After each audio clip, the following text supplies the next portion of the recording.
Hello Summoners and welcome back to another ProGuides video. My name is Christoph and today we're going to be going over a new series where we interact directly with all of you guys. In this video we're going to be analyzing a low elo game, breaking it down so that players in similar situations can understand what they can do to get better. As the series continues, we want your replays, so make sure to send them in and you might be featured in the next video. If you like this kind of content, then let us know below and provide some suggestions on how we can improve this type of video in the future. Alright, there's a lot to cover, so let's get into it. In this game, we'll be looking at it from the perspective of Caitlyn. Before we start analyzing, let's assess the matchup.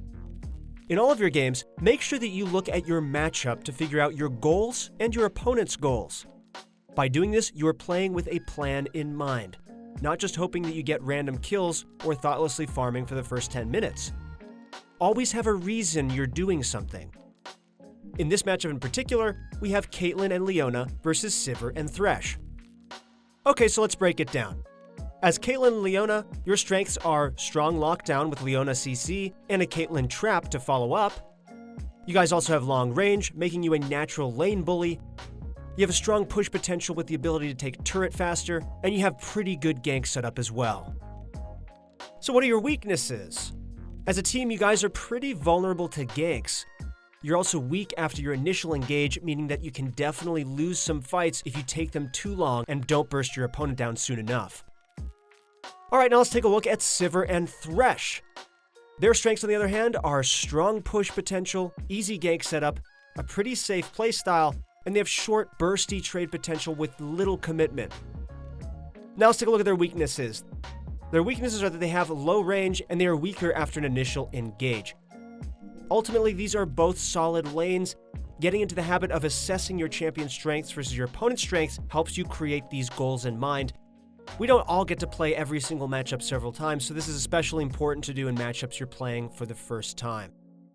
By assessing these lanes' strengths, we can conclude that their respective goals are, in this case, pretty identical.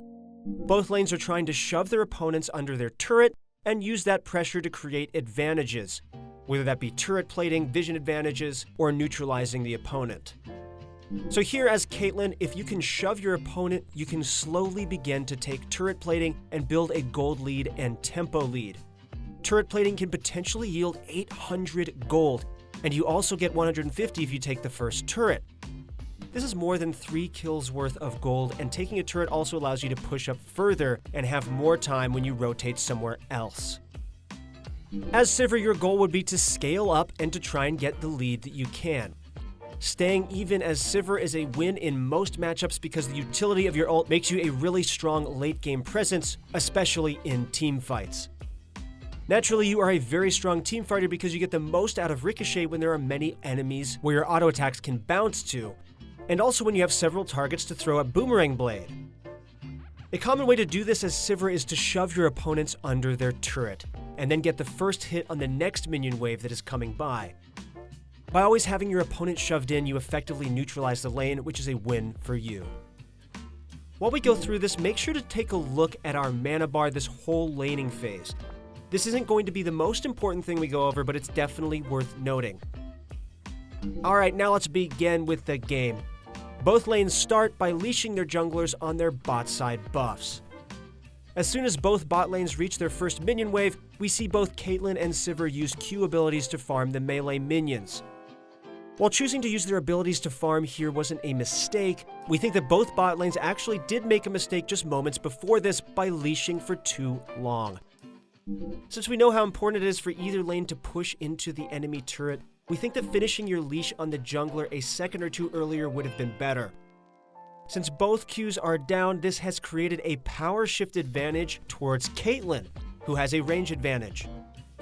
You'd want to use this to begin to push the wave, or poking Sivir if she moves up while her Q is on cooldown.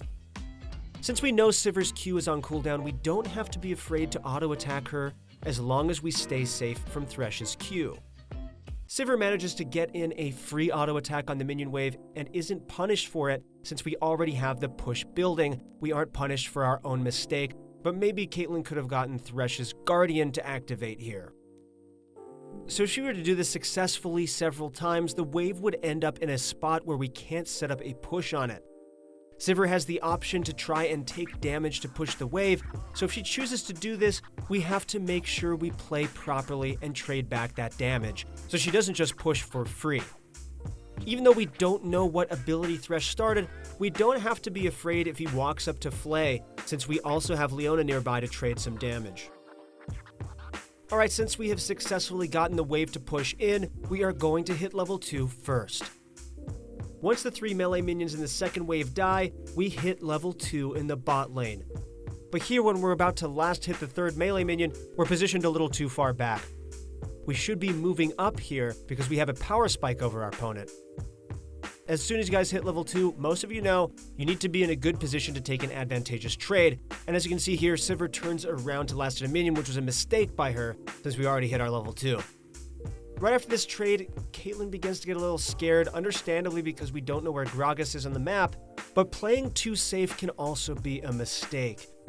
Hiding in the bush for no reason is not very effective. If we were afraid of the jungler, what we should have done instead is that immediately after we cleared out the caster minions on the second wave, we should have gone toward the enemy tri-bush. Since we didn't and were afraid of Gragas, we stopped pushing and the wave ends up in a really weird spot where somehow they can actually begin a slow push on us. Now, in this situation, we aren't really punished for this mistake because we got a really good trade-in at level 2 and Sivir started Doran's Blade instead of Doran's Shield.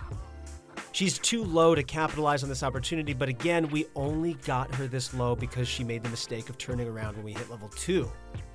So here, this is not ideal because we want to have the minion wave under the enemy turret. By doing this, we are in a situation where we have many safe options. Hit the turret, poke the enemy when they farm, or move into the river and ward. Since we see Gragas show up top soon after, if we had been able to push this under the turret, we could now be poking or starting on our goal to take turret plating. Although we're in a bad spot, we do a good job after seeing Gragas top. We see Caitlyn start thinning out the wave that our opponents are pushing in. Since Sivir is low, she wants to take a base, and it's really good that we're thinning the wave and not letting her do this. Following this, we manage to get Thresh's flash as well. Alright, let's fast forward for a second. After our first reset, we make a really good choice here. Even though our goal is to push to the enemy turret, this is an opportunity to gain a gold lead. Since we based first, we return to lane first and the enemy bottom lane is still coming back from base. We could either push the wave back here or let it slowly push into our turret. Considering how close the minion wave is to our turret, if we do choose to push the lane back in, the enemy bot lane would be back just in time to catch the wave. This means we do not gain any lead.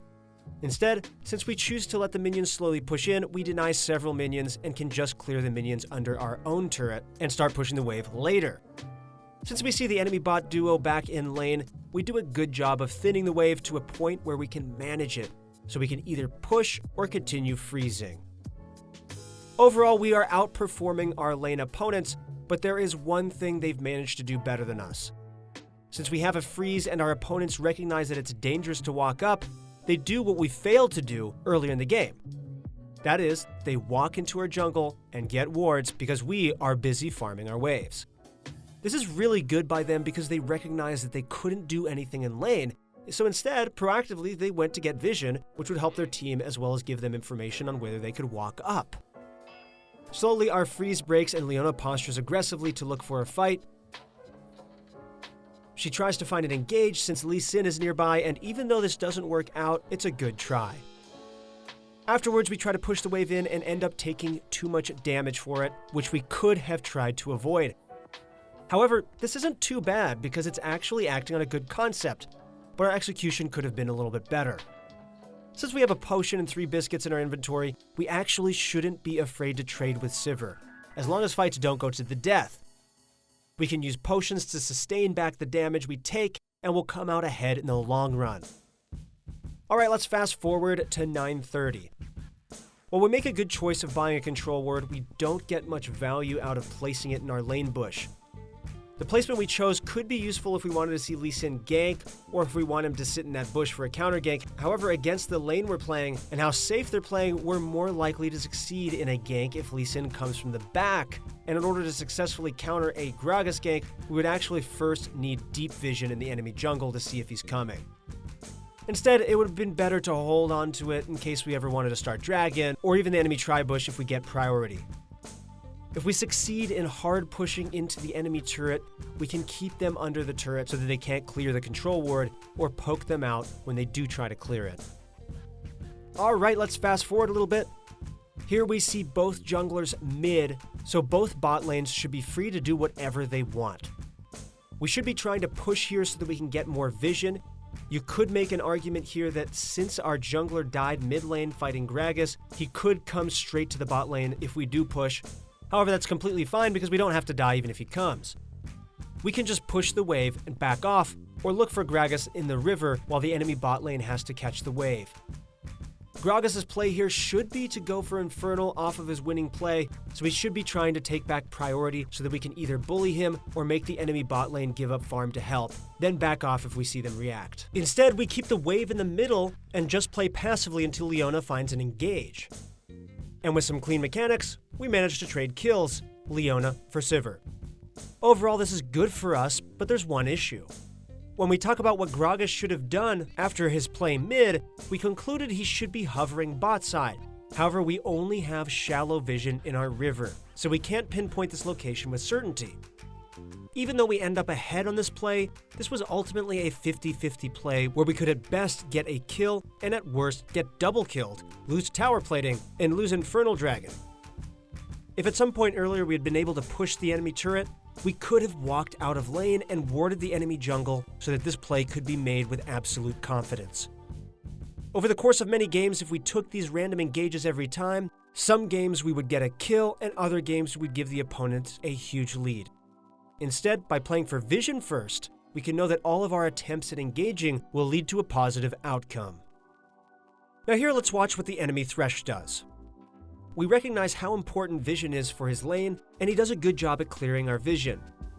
He manages to clear our control ward by pretending that his jungler is nearby, throwing a lantern backward. After securing vision in our jungle, Sivir is able to push the lane in safely, and we make a positioning error, getting caught by a Thresh hook. Luckily enough for us, Lee Sin is nearby and cleans up. Absolutely calculated, right?